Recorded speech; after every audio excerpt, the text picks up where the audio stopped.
Alright, I'm back with another part of the British Empire series, and last time we set out our plan for today.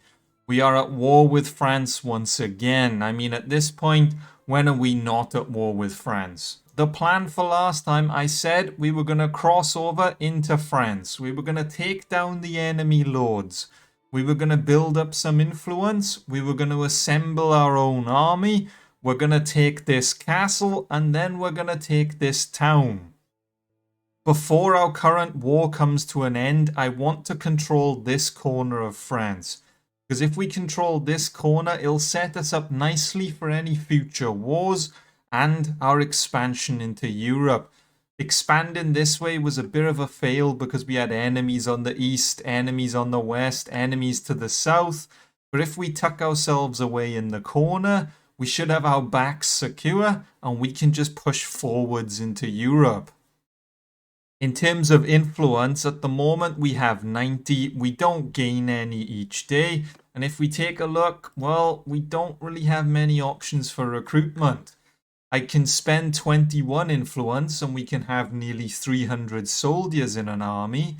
But then if I want anyone else to join us, well, it's going to start being a little more expensive. But before we cross into France, I think we need a bit of a rebranding. Having the Gwaggles clan, you know, it doesn't sound that great or anything. So we're going to rebrand to the British Foreign Legion. It's a fitting name because, well, let's face it, we're never going to have any land inside Britain. It's already been assigned to all the other leaders. The only land we're ever going to be given will be in mainland Europe. So we're going to form the British Foreign Legion. And I guess we shall march into France. Well, I've only been in France for about 2 minutes and we've already run into a bit of a situation. The King of France, Philip, at least I believe he's the new king after we executed Louis, has decided to assemble an army. He started chasing us, so I hid away inside the castle. But not only that, but there's quite a few enemy leaders surrounding him. If it was just him, I might have fought him and maybe we could execute a second French king. But with all those leaders surrounding him, I think we'd be better off just hiding for a moment, just to see what happens. And now I think it's time to strike. Philip has moved on with over 100 soldiers. Some of the other leaders have scattered. There's only a handful left behind. We must take advantage of every opportunity. So for the first battle of the day, we find ourselves in a 3v1. We're outnumbered by 51 soldiers, but if we take a look at my army, at least if I remember correctly, we do have a lot of rangers and light infantry. We only have 10 militia in the army. So we do have quite an experienced force this time. I'm not marching into an attack with 90 militia. It would have been awkward if I did and forgot that we had an army of militia. But nope, we're experienced. This time, in terms of the enemy, there's quite a few pikemen and grenadiers in this army. So if we can take him down from range, he won't be a problem. She has a lot of pikemen and grenadiers. And he has a lot of militia. You know what? This should actually be a really straightforward battle. The militia won't be able to shoot us from as far as my rangers can, so we have range superiority. And same with all the pikemen and grenadiers. We just need to form a firing line, and we've captured 3 French lords. Alright, muskets at the ready, men. We are now the British Foreign Legion. We have Frenchmen serving in our army. We have Brits, and I think that's about it at the moment. We haven't expanded that much. I've just recruited the odd Frenchman that was willing to turn on his own people and join the British. I can't say I blame him. I do the same, my friend.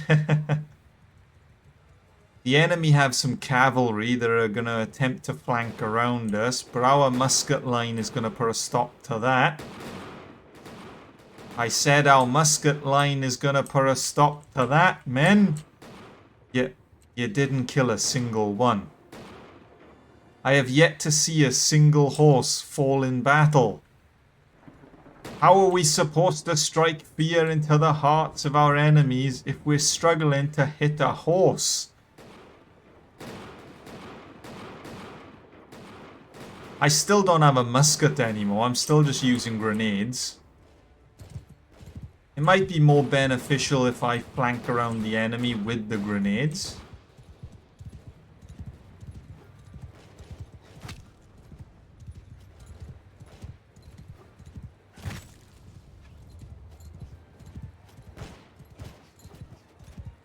We're distracting the enemy musket line. Okay. Well, I wasn't distracting them that well. They just put a bullet in my head and that was the end of that.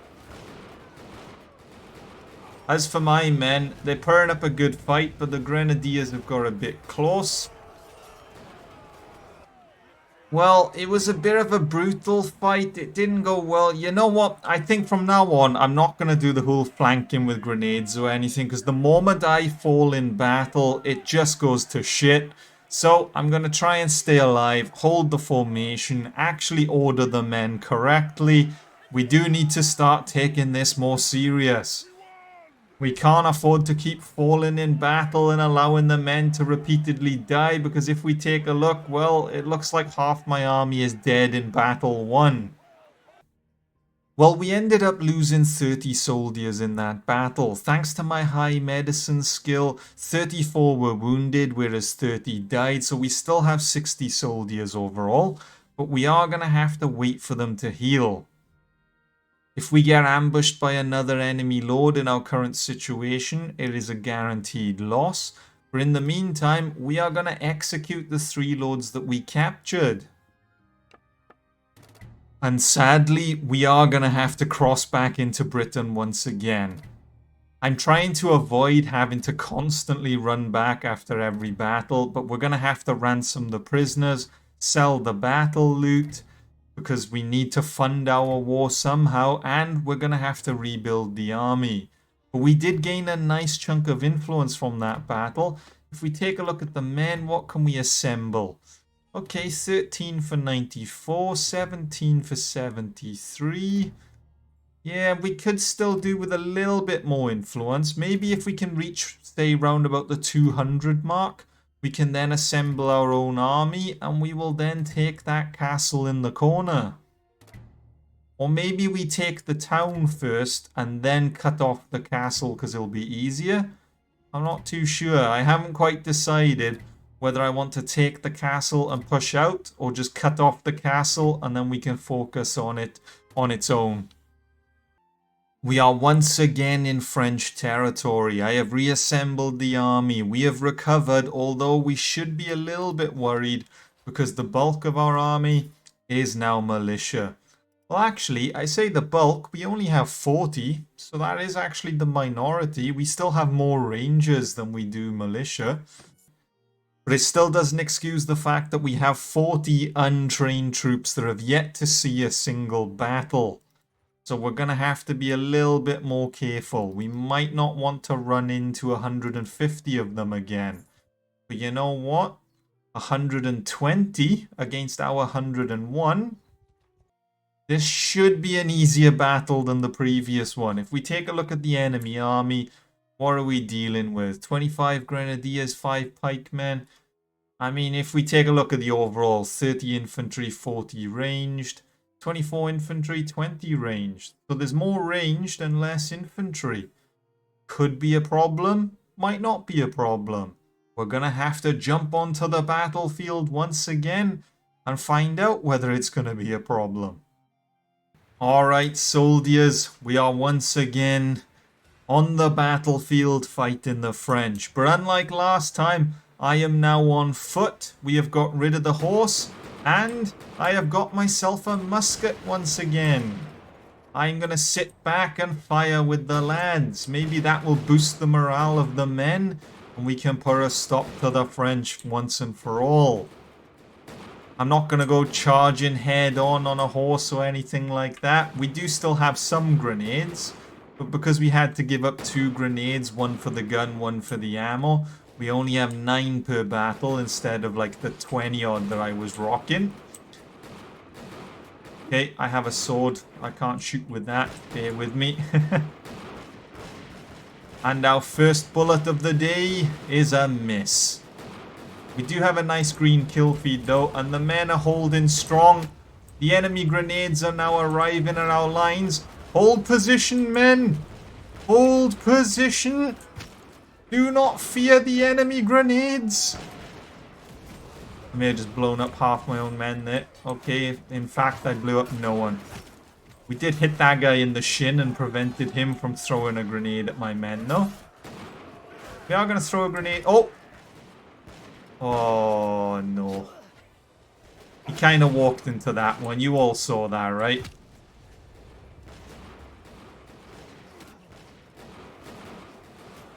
Alright, men. Reform the lines. I repeat, reform the firing line. We must put a stop to the remainder of the enemy. The grenadiers disrupted our firing line. Oh, and we've been shot again. How does that happen then? You know, I'm at the very back. There's 3 rows of men in front of me, and I get shot. It looks like we're going to win this battle, though. I just can't catch a break, can I? I sit back behind the men and hold the formation. I get shot. I Rambo in and try to blow up the enemy lines. I get shot. I'm starting to see a pattern here. Is anyone else? We ended up leaving that fight with 35 men ready for another battle, 47 currently wounded and are recovering, and about 20 dead. So in terms of the previous battle, we did come out better than the last one, and we have captured the 2 enemy lords, which we could probably just execute now out of the way. We also had a good chunk of influence, and we're closer to our goal of 200. Maybe I won't need 200. Oh, actually, it's only going to cost me 40 influence, and I can get a few hundred men to join the army, which is probably what I will do, to be honest. Rather than waiting until we hit 200, we'll also call in Elizabeth. I think that should do for now. I don't think we'll need any more for the time being. It's going to cost us 62 influence, and we're just going to have to wait for everyone to arrive. The British leaders answered my call, and the army has been assembled, and we have made our move. We are going to attempt to besiege this settlement. We are outnumbered, which isn't ideal, because in this mod, if you're outnumbered during a siege attack, God help you. There is no way we're going to manage to breach if there's an army of 560 of them. So this is going to be a war of attrition. We're going to have to chip away at their defenses and make sure they have no siege equipment. We can't allow them to have catapults or anything like that. We're going to have to try and starve them out to lower their numbers. We can't allow an army of that size to hold us back. We need it to be at least half of that. So we're going to have to starve out one of them. And then we're just going to form a musket line. And if they don't have any siege defenses, we're just going to have to shoot at them from a distance, chipping away at the defenders. We have to be tactical about this battle because we can't afford to lose many soldiers. Because when we take it, we're also going to have to put a garrison inside. I'm hoping, best case scenario, we take it with as minimum casualties as we can, and then they award it to us. It would be great to own a settlement, and it will be a big step forward for the British Foreign Legion. If not, we're going to have to take that castle in the corner and see if they give us a castle at least, for I really would like this town. And by a war of attrition, I literally mean we are going to have to wait the full 20 days for them to starve. There's no other way around it. We just got to hope that the French don't assemble an army that can take us down within those 20 days. I just had another thought. If we break the enemy walls, when it comes to defending, the enemy will put a stack of troops here where the one breach is, and a stack of troops here where the other breach is, making them prime targets for grenades. It could be a simple way to round up our opponents and take a lot of them out in one go, which again would minimize our casualties. we may have to take that approach. I may have to just batter down their like walls, break everything, and round them up. My wife has given birth to a baby. I didn't even know my wife was pregnant. Last I checked, she's in Wales. I haven't been to Wales in quite a while. Wait a minute. Are you a whodunit? Why'd you name the kid Ronan? Okay, we're gonna have to rename the kid. I don't know if it's actually ours or not, but we shall call him Gwaggles with a question mark. We don't quite know if he is a Gwaggles or not a Gwaggles. We're gonna have to wait until the kid becomes old enough. And if it's rocking my afro, then at some point my wife must have come visited me. Otherwise, if it's not rocking an afro and the kid turns out to be like Ginger or something, then we got a question mark on our hands. But right now, the French are attempting to assemble an army to put a stop to us, but it's not going too well for them, to be honest with you. It doesn't look like they have the troops or the influence to muster up an army that is big enough to take us down, which is great. But because we're in the middle of the siege, I can't call anyone else to help us. We're on our own in this battle, so I just have to hope that in 12 days' time we can starve either the militia or garrison. I can't remember which one starves, but once we have starved them, we need to make sure for the next 2 weeks the French don't build a big enough army. Shade your food with starving soldiers, alright. Which one of you leaders was ill-prepared and forgot to bring enough food for a 30-day siege? Did you not read the notes? Oh, man. In all fairness, I don't think anyone was really anticipating a 30-day siege when they decided to join me. They were probably all hoping for a quick week holiday in France and then we just cross back into Britain like nothing happened. But it doesn't work that way, I'm afraid. We still have 8 days to go and we are burning through our influence slowly. I just have to hope that the cohesion can last long enough.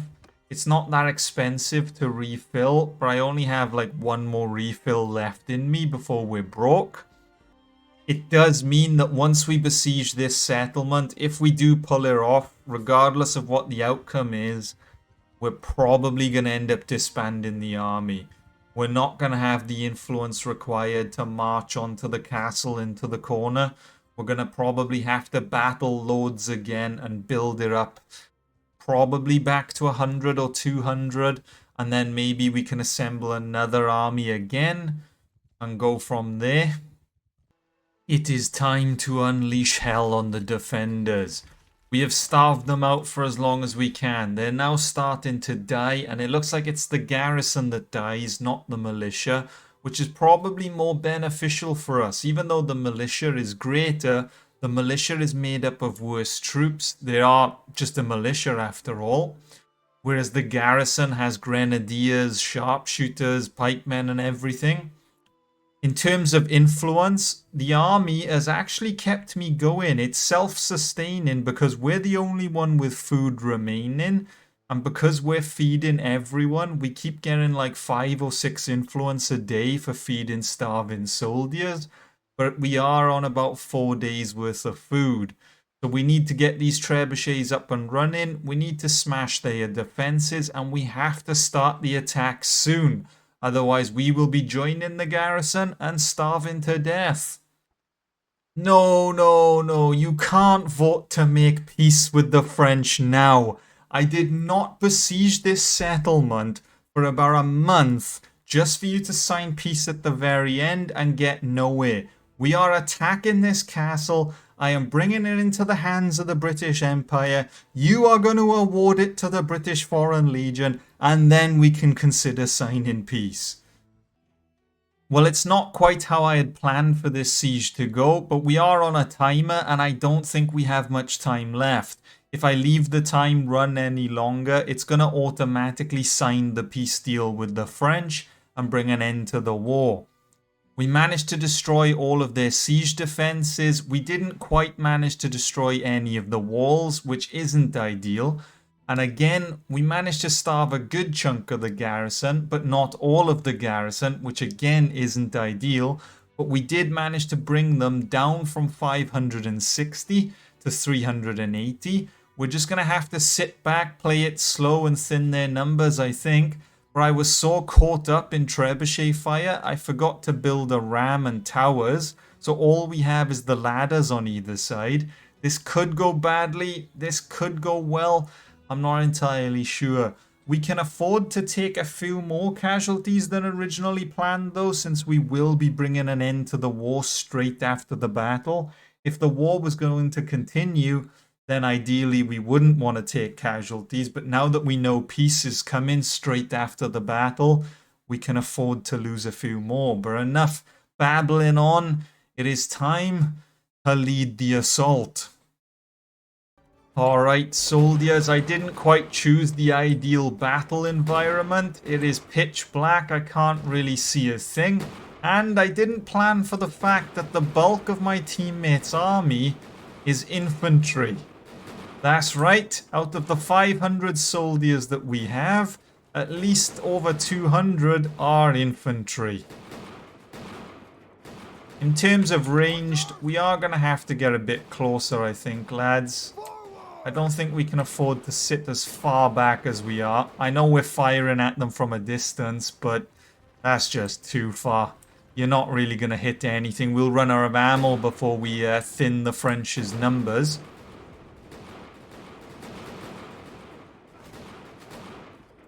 But once we take down enough of them, I will then tell the infantry to charge, and hopefully we can take this town.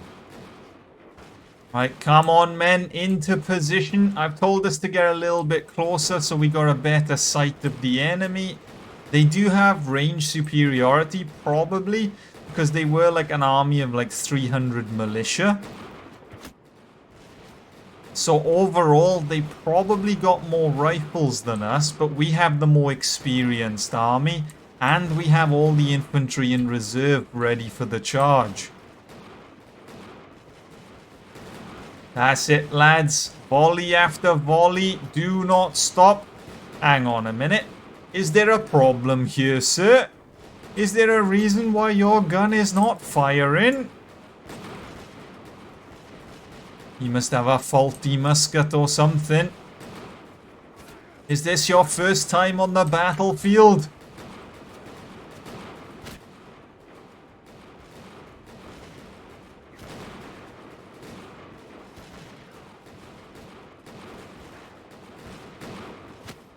It does mean, though, we may be here for a little while.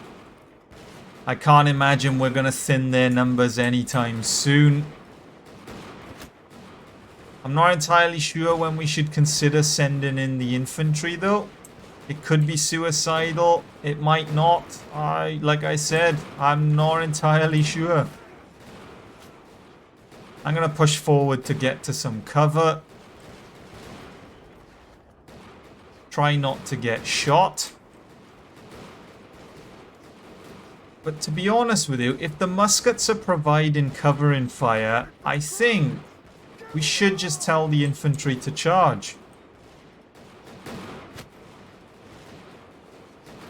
Is there any reason we should be sitting back and waiting?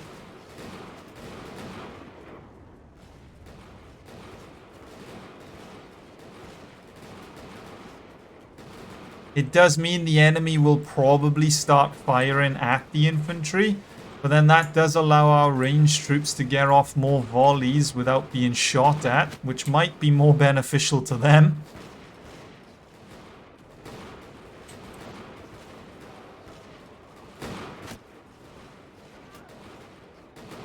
I forgot the enemy do have some grenadiers though.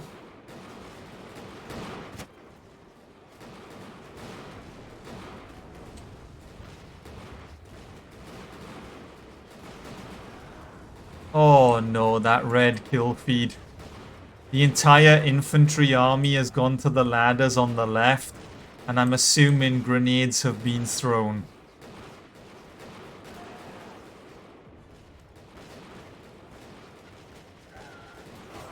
I'm just going to toss a grenade through the window, maybe. Oh god. The kill feed. The kill feed is so red. If I can maybe get up the ladder and then throw a grenade at the French infantry. Maybe that will be the strategy. Oh god. I think they've got those blunderbuss guns and that's causing all the problems for us.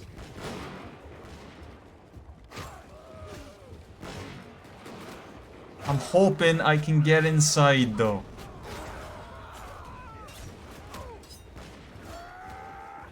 I can't really see a thing right now. My head is stuck up some soldier's backside. Okay, I'm in and we're nearly dead. Oh, come on. I didn't have enough time to just throw a grenade at the floor and blow us all up. I know that I said at the beginning of the battle we could probably afford to take a few more casualties because the war will be coming to an end straight after this battle. But I probably shouldn't have led 200 men to their deaths with 150 wounded. We probably should have held the infantry back. I forgot about that garrison with their blunderbusses and their grenades, and that proved to be costly.